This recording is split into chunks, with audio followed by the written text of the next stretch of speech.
Great. Hi, everyone. Thanks for the introduction and for planning this to Astrobites. I think this is a great event. I'm really honored to be included. And I think I'll go ahead and share my screen. I know we wanted this session to be about an hour long, but really for a lot of that time to be devoted to conversation, question and answer. So I'll talk for a little bit, and then my colleague, Dr. Rector, will talk for a little bit, and then we'll just open the floor. And Olivia and Suchi, feel free to correct me if I'm wrong about any of that and interrupt me at any time. So I will go ahead and share my screen. I just have a few slides that I'd like to share and just tell people a little bit about just share some of the work I've done bringing climate to the classroom. There is so much to learn in so many different ways this can look. I don't want this to come across like my way is the only way. These are really just meant to be examples to kind of showcase ideas that maybe would help you think of examples that make sense in your space and with your connections. And I am a teaching associate professor at West Virginia University. I've also been the planetarium director, and I'm a member of Astronomers for Planet Earth, and my work with WVU is changing as I've actually had a move in my personal life. And so I am also in the midst of rethinking what is my next action for climate change work. So I'm very excited to hear from you guys where you're at with that too. So some of the things that kind of guide me or I've learned that have guided me have just been, what is my role as an astronomer? And, astronomy has, we have connections to understanding climate change, of course, with understanding Venus and Mars and just planetary science in general. And we get that beautiful big picture perspective of ourselves as Earthlings, where we have that connectedness. I also think about collective action. I myself felt kind of frustrated, just recycle more, use less, reduce, reuse, recycle. And that's definitely good if we don't take individual actions. It's hard to think about collective action, but really I believe that the real changes that we're going to need are going to come from collective action where we're organizing together. And I also believe that our approach must be intersectional and equitable. And this is another space where I'm a learner as well, trying to understand what that looks like and sort of decolonize my mind about how to do work, essentially. And that's an ongoing effort for me. The most I felt like an aha moment in this is when I heard Kathryn Williamson's TED Talk, the most important thing you can do to fight climate change is to talk about it. Because I was like, I can talk about things. I have a platform for talking about things as an astronomer. I have a platform for creating spaces for conversations to happen. And so that really helped me open up sort of how to incorporate this into my professional work. And I really do push on that civic engagement, reaching beyond the classroom. When I think about empowering students, I think about how do I get them to step beyond the classroom? And so I think you'll see that in some of the examples that I share. Here are some resources that I have found to be very useful. They're sort of larger readings that I'm not going to go over now, and I will share the link to my presentations, and each of these is a hyperlink to their respective articles if you would like to read those later.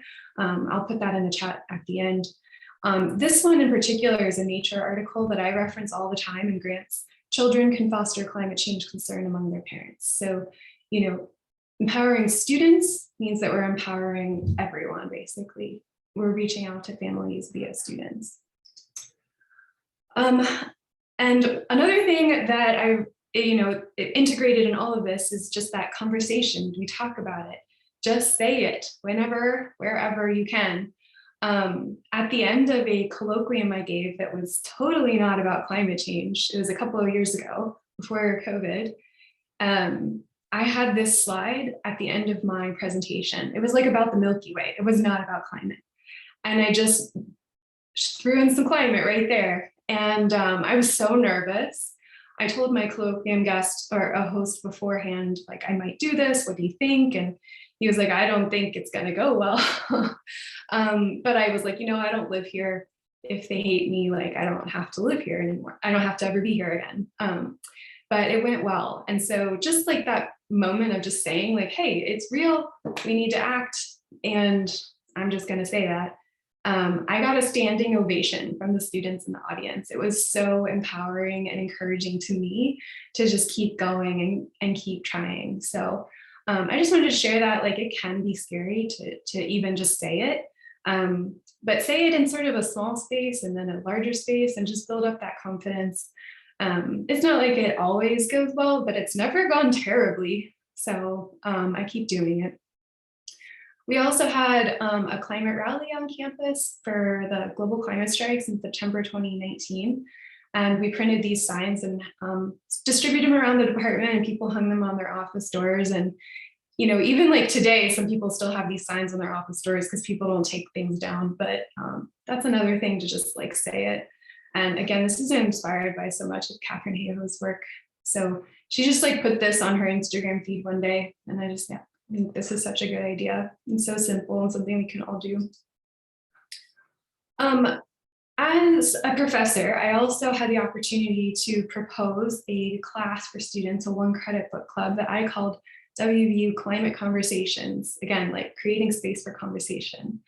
And we read 3 books about climate. One of them was David Grinspoon's book, Earth in Human Hands, and he called in as a guest speaker, which was super fun.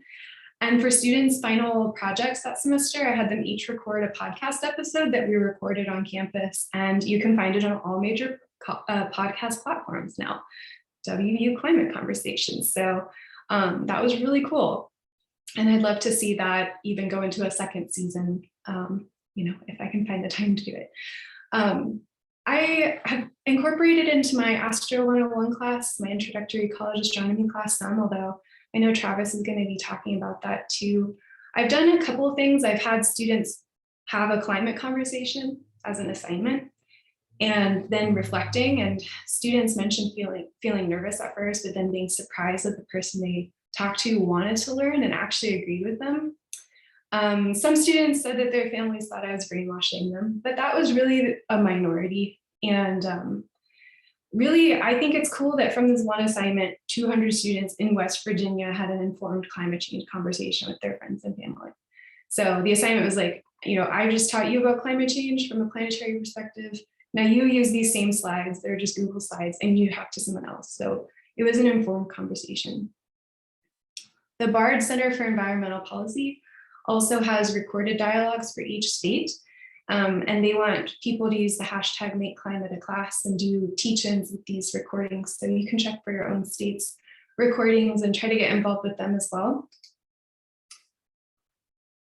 We have a public outreach team, West Virginia Science Public Outreach Team, that trains college students to give science presentations to schools.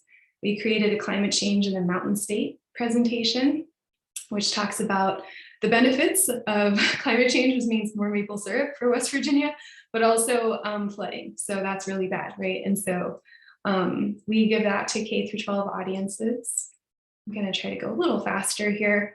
If you're looking for things to get conversations going, just having some tactile, easy to use demonstrations that you can pass around is really great. It kind of invites people in a low stakes way. So having just an infrared camera on hand, you can talk about ocean acidification with purple cabbage juice as a pH indicator, hand boiler for sea level rise, and just the website for the Yoke climate opinion maps really gets people talking.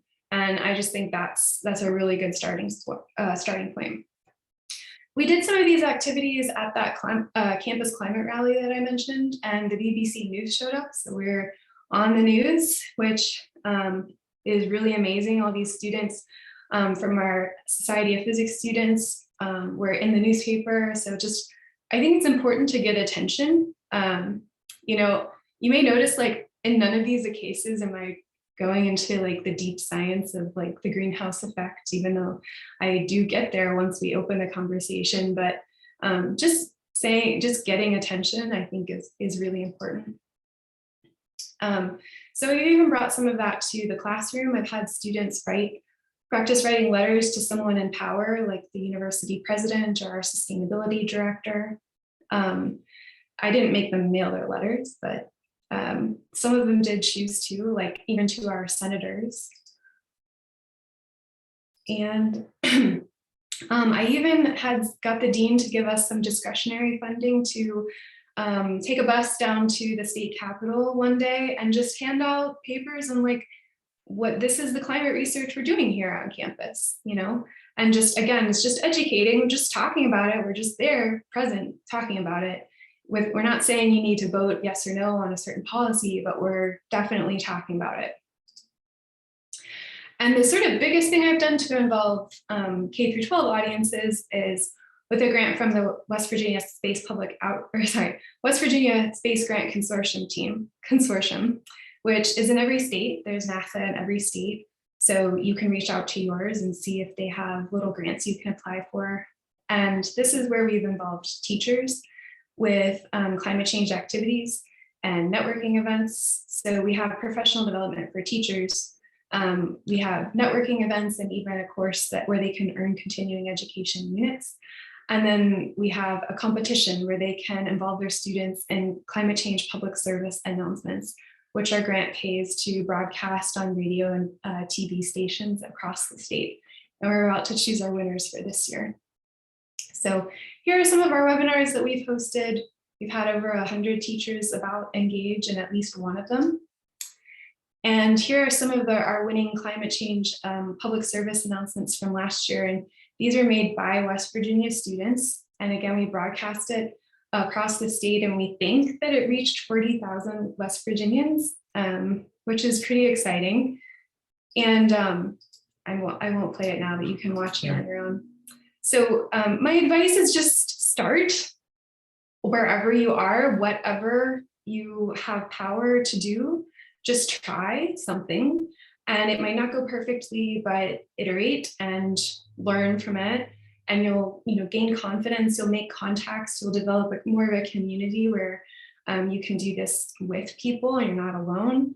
And I think about the engineering design process and this sort of like cyclical nature of this work.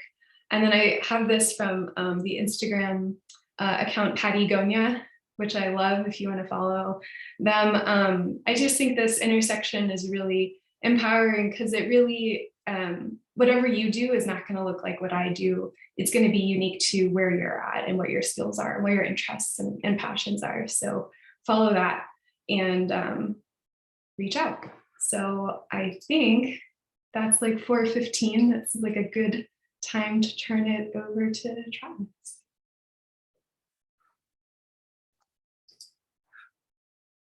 Okay. All right. Thanks, Kathryn. I'm going to go ahead and get started here. Hi, everyone. Thanks for coming to the session today. I want to first off say it's awesome that you're here because it shows that you care about this. And that's the first step in taking this seriously. So what I want to do is talk about some of the things that I've done in using climate change and teaching climate change in my astronomy classes. And I want to say that climate change is something you're going to you teach and talk about no matter what, because there's so much overlap between the science of climate change and the science of astronomy. The most common comment I get from astronomers when they say they want to teach climate change is they feel like they don't know the science well enough to do it. And first off, I don't think that's true. We know all this science, we know enough science to talk about it effectively, but I also want to get across that what we're trying to do is not just be climate scientists. We are being astronomers in our class, and we have an important perspective that we want to share. Now, you've probably all have heard of what's called the overview effect, or the astronomer's perspective, or the astronaut's perspective. And that is an innate understanding of the finite of the Earth. That is that when astronauts have gone out to space, especially the Apollo astronauts, and saw the Earth from afar, it had tremendous impact, a profound impact on their feelings about the Earth and their understanding of it. And so even grizzled, pilots like Neil Armstrong, they talked about how strong effect it had on them. Now, of course, being astronomers, we don't have the experience of going to space, but we do have that perspective as well. So it's not that in our astronomy classes, we're just trying to do the role of climate scientists. We do have an important perspective that we want to share. Now, climate change is the most important topic you talk about in your astronomy class. It may not be the one that interests you the most, but it is the one that's most important to your students. And one of the things I've learned from talking about teaching climate change is that whenever we talk about climate change, we have to talk about these three things. The first is the most obvious one. What is the cause of climate change? And the second one I think is pretty obvious too. What are the consequences? But the third one is one that I've really in recent years have learned to embrace, and that is talking about solutions. I discovered that if I was teaching my students about what's causing climate change and how bad the problem is, their first question always was, well, can we do anything about it? Is it too late? What can we do? And I didn't have good answers for them at first. And so I really, in recent years, have devoted myself to better understanding the solutions to give students an opportunity to feel like they're in a place to make a difference. So first off, in teaching climate change, like any class, you want to identify your goals. And my goals in teaching climate change are to address the most common misconceptions you hear about climate change. The most common one is that it's not human activity, that it's natural cycles, that the Earth's climate has always changed. How do we know that this is human caused? The second is the sun. Third is maybe it's not a big thing. Here in Alaska, maybe climate change, warming up sounds like a good thing after all, and so on. And so in teaching climate change, I want my students to leave feeling like they have had these misconceptions addressed. So my educational goals are to understand how human-caused climate change is different than the natural variations of the Earth's climate, that it is caused primarily by the use of fossil fuels. And there's actually more to climate change than just global warming. There's also global weirding, more extreme weather events. There's ocean acidification and things like that. And I want them to understand the impact it has not only on our health, but our food sources and our jobs and our economy. And motivationally, I want my students to understand that the problem is here. We're not talking about the future or future generations. But I also want them to understand we're in a position to avoid the worst effects, but we have to act now, that what we do over the next decade is critical to avoiding the worst consequences. And in Alaska, I talk about Alaska-specific things. And this is one of the things I'd like to emphasize for you is keep it as local as you can. And also talk about solutions that are going to make people's lives better, that are going to grow the economy, and just things that people would want to be enthusiastic about anyways. We often tend to couch the climate change issue as solutions as a matter of austerity. As Kathryn mentioned, using less and things like that. And while these are noble goals, it's also important for people to understand how we can address climate change and actually make our lives better. So in my astronomy classes, a lot of my focus is on pre-teaching the science that they need to understand to be able to put the issue of climate change in perspective. And there's just a tremendous overlap between the science of astronomy and that of climate. So a major goal of my classes, for example, is for students to understand timescales, so that when we talk about the Holocene, the last 10,000 years, they understand this is a very short period of time. And so all these different topics have overlap with the science. And so when I talk about the solar cycle, the sunspot cycle, that is an opportunity to talk about how solar variability is not the cause of climate change. Many of us do demos with infrared cameras where we can show how greenhouse gases work. And if we do talk about spectroscopy and absorption lines, that's an opportunity to talk about how certain gases absorb certain kinds of light. And then a major part of my solar system astronomy class, of course, is just the geologic history of the Earth. And so understanding that over the last 2 million years, the Earth has oscillated between warmer interglacial periods and colder ice ages, and that the Earth has only been the way that is as we experience it now for the last 10,000 years. And in the last 100 years, we have radically changed the concentration of carbon dioxide. And so this is an opportunity for students to see the difference between natural climate change and human-caused climate change. So in my classes, I first build a foundation of understanding natural climate change. So then they're in a position to understand human-caused, and then we can talk about the consequences and the solutions. And another thing that I really spent a lot of time on is helping students understand why this issue is so controversial. That is, if the problem is so bad, why aren't we doing more about it? One thing I'll mention is, as I also include this in all the classes I teach. So I do teach introductory physics classes, and I embed climate change there as well. So for example, when I talk about power, I have my students calculate the power generated from a wind turbine. I talk about why heat engines are a really bad idea for creating electricity. And those are ways to help bring up the topic. Now, as I mentioned before, I do try to keep it local. So when I talk about climate change, I am hyper-focused on how climate changing is affecting Alaskans. And so I talk about things like ocean acidification, because ocean acidification is a direct threat to our fishing industry, which is the largest employer in our state. So don't talk about polar bears, because unless you live in Alaska, it's not going to be relevant to your students.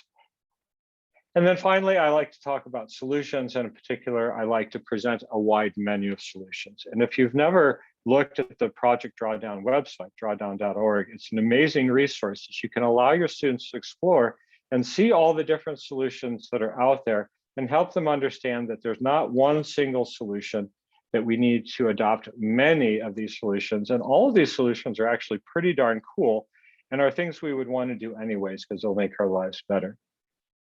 I like to emphasize local success stories. So for example, here in Alaska, Kodiak Island has switched to 100% renewable energy.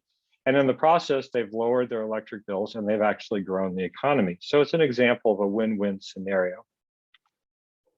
I also like to talk about how transitions from one energy source to another is a natural process that has happened over thousands, hundreds of years. That, you know, from the foundation of the United States, where we use primarily wood as a source of energy, to coal and to petroleum. And now we're just switching to new sources of energy. And the important point is each source of energy was cheaper and cleaner than the previous one. And so our transitions to renewable energies is just a natural part of that process, but we need to accelerate that process to deal with the problem of climate change. And then finally, I like to talk with my students about the controversy. And so I talk about things like, why is it that on television, when the climate change is discussed, it's often presented as a debate, and often that debate is between Bill Nye the Science Guy and some climate denier. Why do they do this?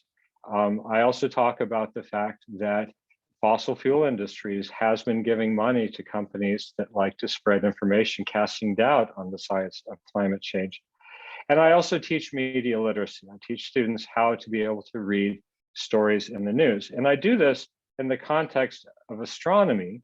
That is, because there's all sorts of crazy, bogus stories about astronomy as well. But I want them to be able to look at a news story, find out who's behind the information, what the evidence is, and what do other sources say as a way to determine whether or not they should trust what the story is saying. So I do this with astronomy stories, like this is one that came out in New Scientist a few years ago about parallel universes. And I teach them how they can look for other resources just simply by using Google. And they find other articles that actually say, no, that's not what the scientists found. And in this case, there was actually a press release by the scientists saying that's not true. And then I have them use those same skills on looking at information related to climate issues. So they can look at the source of the news story and find out whether or not they should be deemed trustworthy. I teach students about things like sponsored content, which is just advertising in disguise. And so these are all things that can help students do that. And I'll mention I've developed labs that are designed to do just this. And if you're interested in getting those labs and activities, feel free to contact me and I'll be happy to share them with you. So the final thing I just want is that when our students leave our classes, they do have a perspective that astronomers have. And the final thing I'll mention here is there, as you may know, there's an organization called Astronomers for Planet Earth, which has over 1,000 astronomers now signed up. And we're all working to finding ways to finding solutions for climate change. And I'll just leave you with my email address. So if you are interested in those resources for teaching about science media literacy, or any of my PowerPoint slides or anything like that, I'd be more than happy to share them with you. Okay, I will put my email address in the chat so you have it, but I will stop sharing and be happy, Kathryn and I would be more than happy to answer any questions you might have.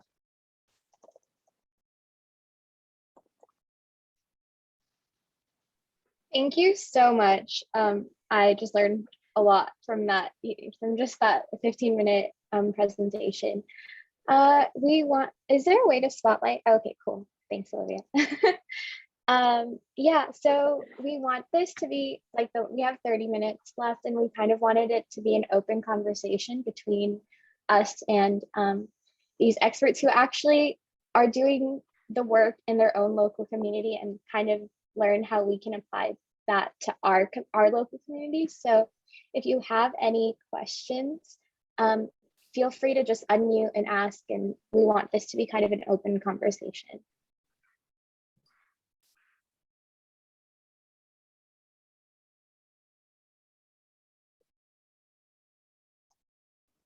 I'm gonna start us off just to break the ice, if that's okay. I have a question for Kathryn specifically, because I was thinking about putting that slide at the end of your talk, and that is something I have also thought about, is how to weave it in, because I think it's not always obvious how to tie it into something like the Milky Way, or I do dusty galaxies, and it's not necessarily something we're thinking about directly in the talk, but I think when you do have a perspective as like a whole person and what you're spending your time doing and just living your life amidst climate change happening around you, I think it's really valuable. So my question, that was a big preamble, but my question was about what do you think about putting the slide at the end and really calling attention to it as a separate thing versus somehow weaving it into the actual science of the talk? And I'm not really sure like which direction and pros and cons of all that. I was wondering if you had thoughts, and both of you are welcome to answer that. Yeah, I did do it at the end of my presentation. I don't know if I was clear about that. It was not woven into the main presentation, but I do think if you can, I mean, sure. However, I do think there's, as a colloquium guest there to talk about a certain thing, I did feel like I have an obligation to kind of fulfill that expectation, like that role. And even to like gain the trust of the audience a little bit before going into it. Otherwise, I think it would have come across differently if I had said it earlier and then tried to come back to the other topic at hand. So I do think, at least in that sense, in that instance, it made sense to do it at the end. And I think everyone could feel like, okay, the talk is over. It was really fun to learn about the Milky Way. And I feel like it's really important to just bring this back to our consciousness. So those are my thoughts, Travis. I don't know if you have additions.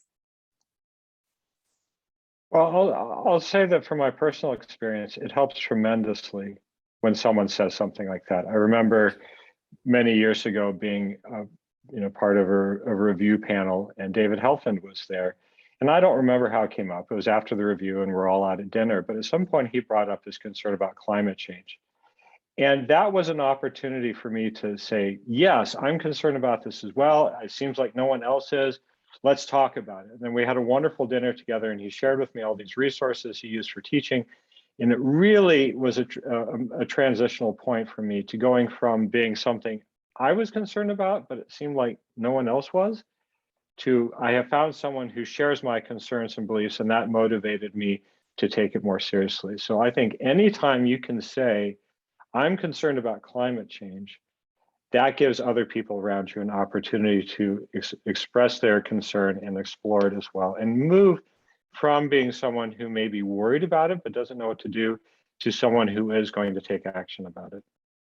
Yeah, Travis, that makes me think of actually how you and I met. We were on a advisory panel for like LSST education board. So we were both in Tucson at the same time, and that's how we met.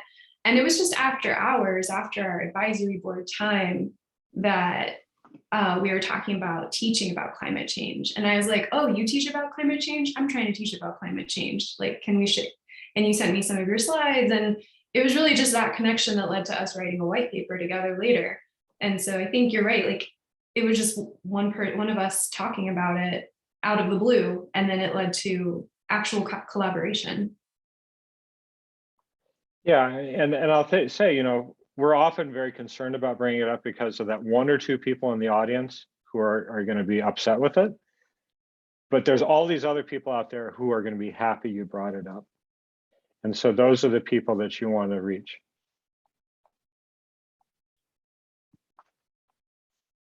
Thank you so much. I have a question if no one else in the audience has one yet.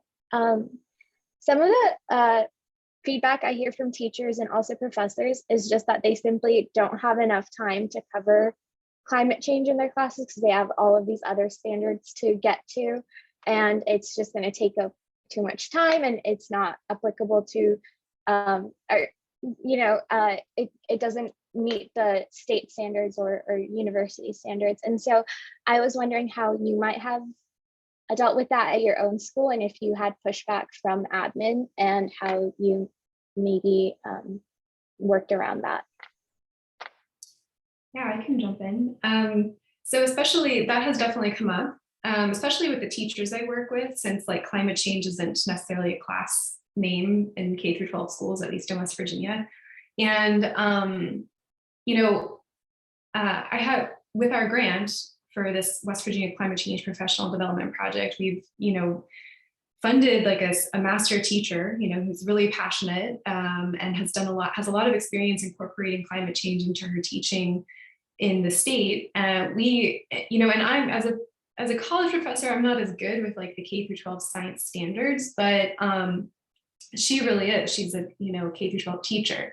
And we went through and we just made a huge list. You can find it on the website for our project. I can put that in the chat, but we just made a huge list of like all the different standards, and it's ongoing. We have like a huge searchable database now. Like if you teach English, these are the standards that you can relate to climate change. If you teach art, here are the standards you can relate to climate change. And so it really is applicable. You can relate it to any subject. Sometimes people just need to be reminded of that or seeing the connection.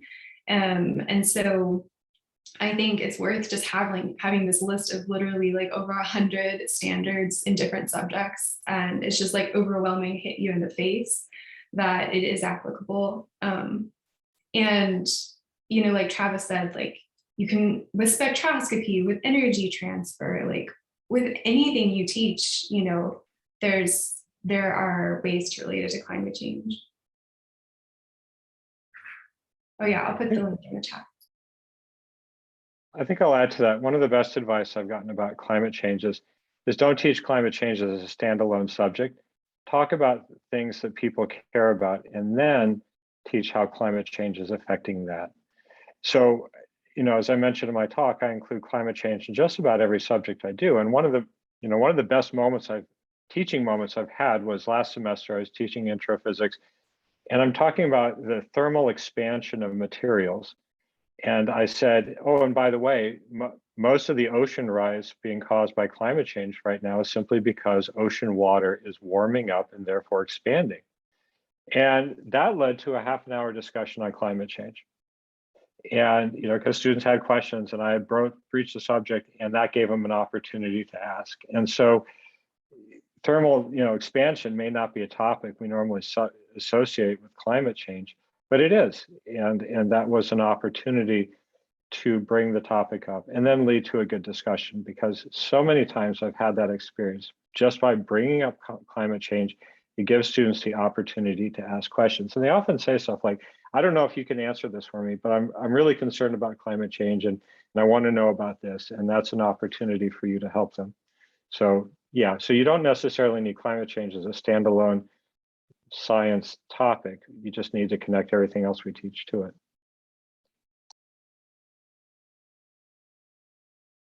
Thank you. That's so great. And again, just feel free to unmute and ask any questions, or if you type it in the chat, we will say it out loud for you. I had a question. Yeah, I'm sorry, Kristen, if I interrupted you, but yeah, thank you so much, Kathryn and Travis. That was a really great presentation. I had like a general question, but mostly I think it was directly related to Kathryn's presentation. So when you go out and you do civic engagement and you're really trying to make them focus on the science and education, so do you have any like tips, because you mentioned it, like how to like not make it a political issue and instead rather just like how do you like bring it towards the science and because it's more likely it's going to get blown up and become a political issue. So how do you like deal with that? Yeah. It's always a line you walk. It's never like you can never guarantee that that's not going to happen. And in fact, when we were doing that outreach event and the BBC was interviewing actually my student who was a science ambassador for, the science public outreach team, they did make it political. They specifically asked her about Trump and West Virginia, and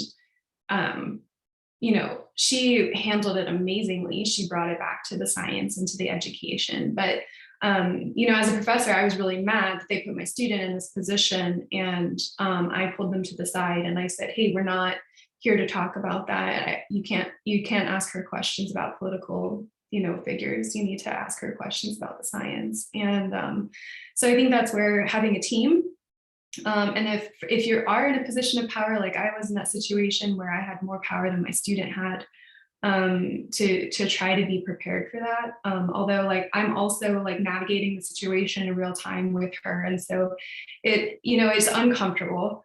And if at any point you feel like you need to just exit the situation, that's always an option. Like you never have to be sacrificing of your feelings of safety or anything like that.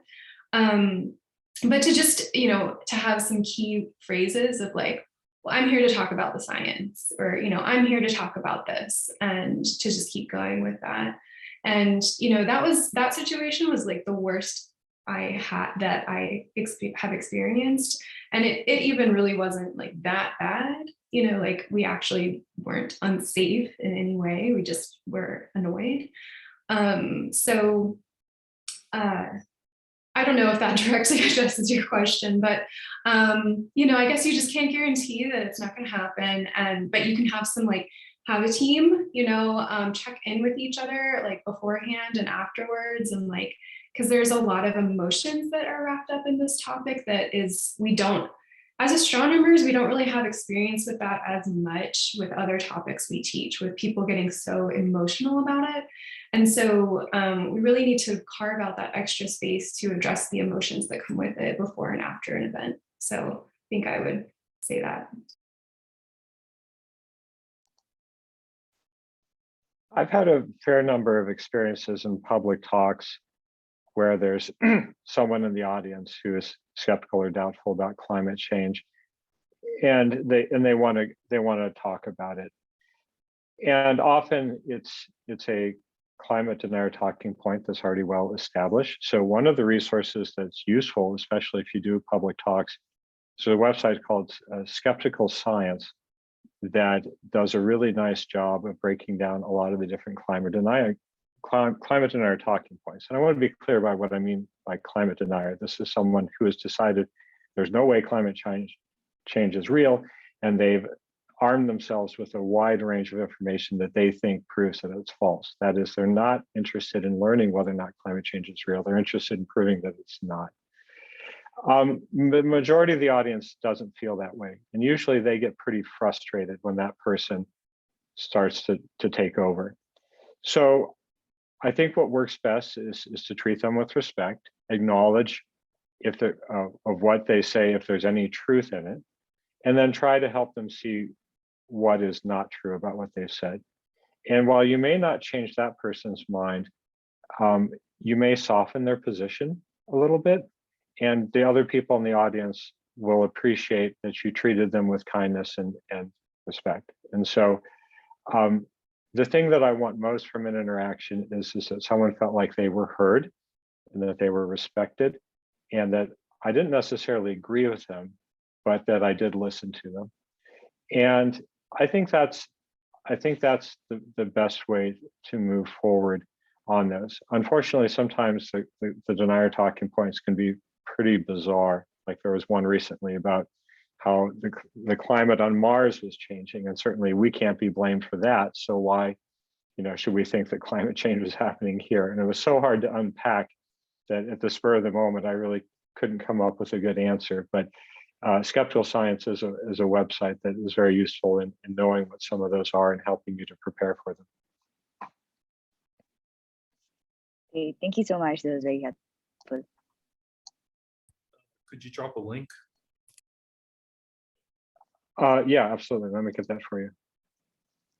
Thanks. I think there is a question in the chat, so I'll just read it out loud. Travis, I believe I've heard you before in previous presentations discuss the possibility that for some students, one of our Astro 101 Gen Ed science classes may be one of the last a student takes in a formal setting.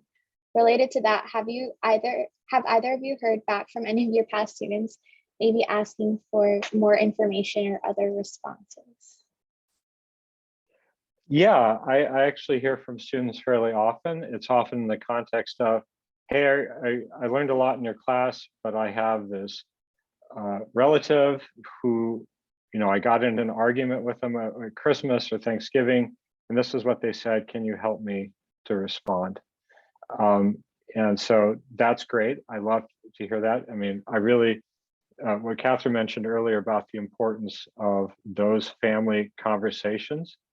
We often want to shy away from them because we're afraid of the friction, but those are the people we can have the most influence over. And it's children, especially daughters, who have the most influence on fathers.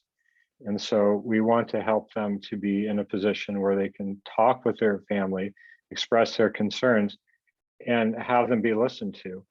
And so, yes, I do get contacted from students from time to time. Kathryn, what's your experience? Yeah, similar. When I assigned that homework assignment to have a climate conversation, report back, just reading those reflections from students were really fascinating. And really so many of them were, I don't know why I didn't talk about this before. I'm going to try to talk about it more in the future. And, my grandma really wanted to know if climate change was happening or not. She doesn't have a scientist in her life that she can ask, and giving them a link to my lecture slides, where I know, Travis, you talk about some of the evidence, like with ice cores. The ice core evidence is like a really interesting, people are fascinated by that. They're like, I didn't know that we could measure the climate back that far. They don't think that anyone can know that. And so when you talk about how we know that, that's an interesting point as well. So I've gotten a lot of feedback about ice cores in particular being a useful, inspiring tidbit of information. As Kathryn Hayhoe and others have said, often the debate is not about the science. It's really about what people value. And you can have some really good conversations with people if you recognize what your relationship is with them and what their values are. So for example, I have a friend who's a hardcore libertarian, and I convinced him to get solar panels for his house, not because he cared about the environment, but because if there's anything he hates more in the government, it's the local utilities. And he, was just infuriated with how he had no influence, had no control over the electricity rates. And I said, well, if you get your own solar panels, you can make your own electricity. And that resonated with his values, and he chose to do it. And so that's an example of, rather than trying to convince someone they should do something based upon my values, I recognized what his was, and I tried to address him there. And in that case, it was successful. Yeah, that makes me think of our public service announcement competition with students. What West Virginians are really good at is community and helping each other and celebrating our success of our kids. Communities will really rally behind a sports team or, anything. And if our students are getting monetary awards for creating public service announcements that are being played around the state, their whole community is just so proud of them. And, I think that's a value that West Virginia has. And, me saying it is so meaningless compared to the 8th grader in their community saying it. So, each state has their strengths, and or each area has its strengths. And I think, really paying attention to what those are, it's a good strategy.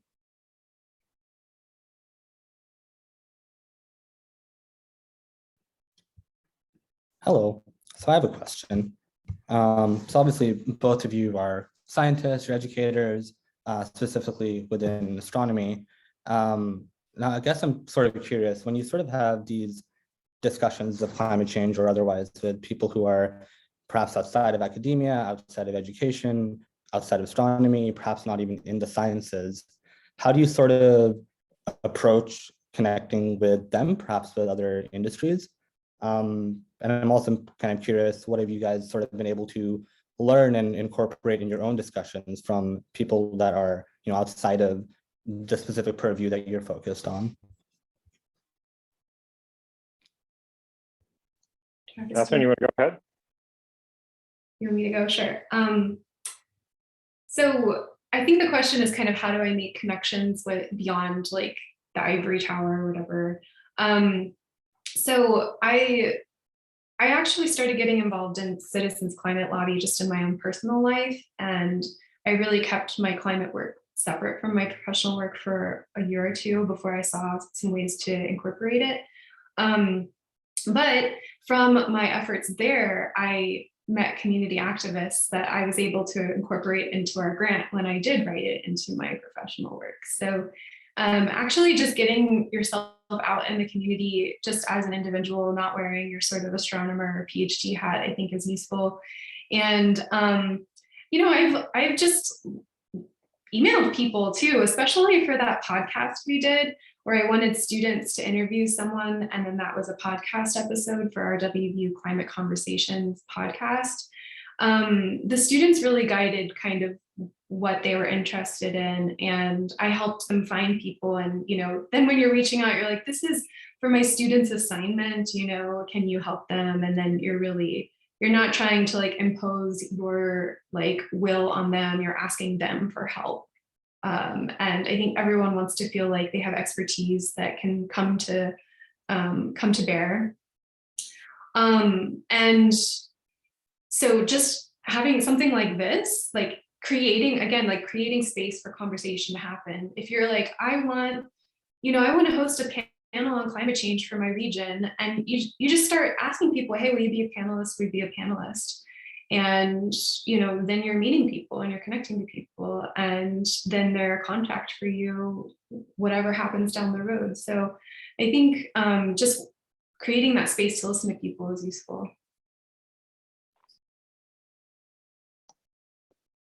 I would say that often scientists are reluctant to be advocates. And I think a solution for that is to, as Kathryn mentioned, is to recognize that the separation between your role as a scientist and you as a citizen. So I'm not shy about saying, as a scientist, I understand the severity of the problem of climate change. And as a citizen, here's what I'm doing to address it. So like Kathryn, I'm a member of Citizens Climate Lobby. I'm also part of some local groups. And these are places where you can share your voice and also draw upon your knowledge of the issue without necessarily stepping out of the ivory tower and feeling like you might be sacrificing your impartiality. So I mentioned in my talk, I don't like to advocate for individual solutions. I like to show people all the different solutions that I know of and talk about the pros and cons of each. So that way people have a more trust in what you're saying is fair. Because if you just stand up there and say, and climate change is a problem and the solution is X, well, that's not a fair representation because there is no one single solution. But if you can talk about the solutions and then focus on the solutions that you are interested in and also the ones that your group will be interested in, that's a way to get people more involved. Awesome. Yeah. Thank you so much.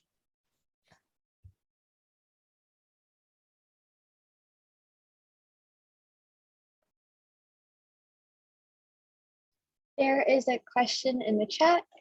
I have a question about educating young kids about climate change at things like outreach events. Do either of you have experience with that? Do you have tips to reach kids at elementary school ages in ways that they will understand and care? So my first thoughts with this are just those like demos that I mentioned before, like passing around an infrared camera and letting people look through it, I think is, it's just that curiosity. The purple cabbage juice as a pH indicator, I have students like blow bubbles into it, and like over time, it takes a while, but over time it changes color because the carbon dioxide from your breath is making the water more acidic. And so that's really fun for all ages, honestly. My college students like doing that. I've had one student just sit all class period blowing bubbles, and then I pull it up in front of the class, and it's just kind of silly and fun. And then the hand boiler, which is like you can get for like $5 online or something. But just being able to hold that and watch the liquid move up, and to talk about that being like oceans rising.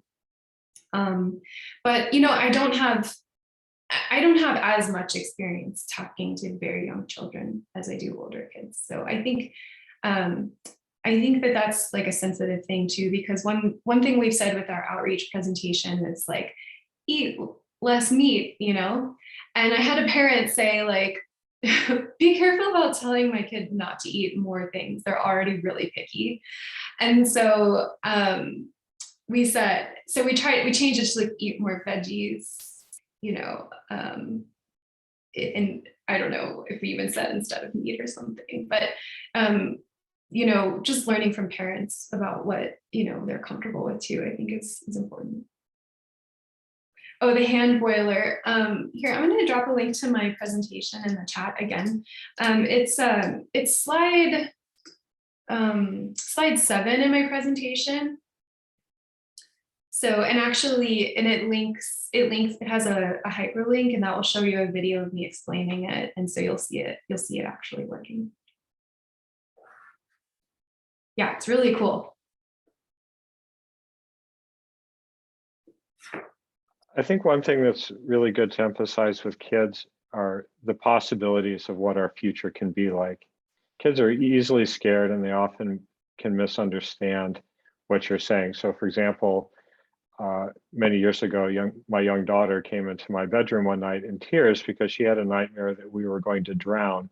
And I asked her, well, why did you think we were going to drown? She said, well, you said the other day that the oceans were rising.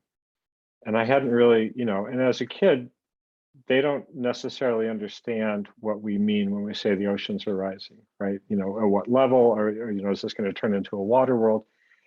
But you can have a lot of success by telling kids about, thinking about like what our lives could be like if we had some of these cool things. And so like Jeff Bennett, who's really great working with kids, he does activities with kids where he has them, imagine a world where you had all the energy you wanted, and there was, and you could do anything you like. What would you like that world to be like? And so getting them excited about what the future can be. And I'll mention with my college kids, who have a lack of experience with history, I like to share with them lots of success stories where we have, with science, identified things that we were doing wrong, and we fixed them. So fixing the ozone layer, Silent Spring and DDT. These are all examples of, through the process of science, we learned about how we were harming not just the environment, but our habitat, the air we breathe, the water we drink, and we fixed the problem and we made things better. I have a recurring joke about how bad things were in the 70s. I tell my students about how 70s was the greatest decade for music, but not the greatest decade for everything else.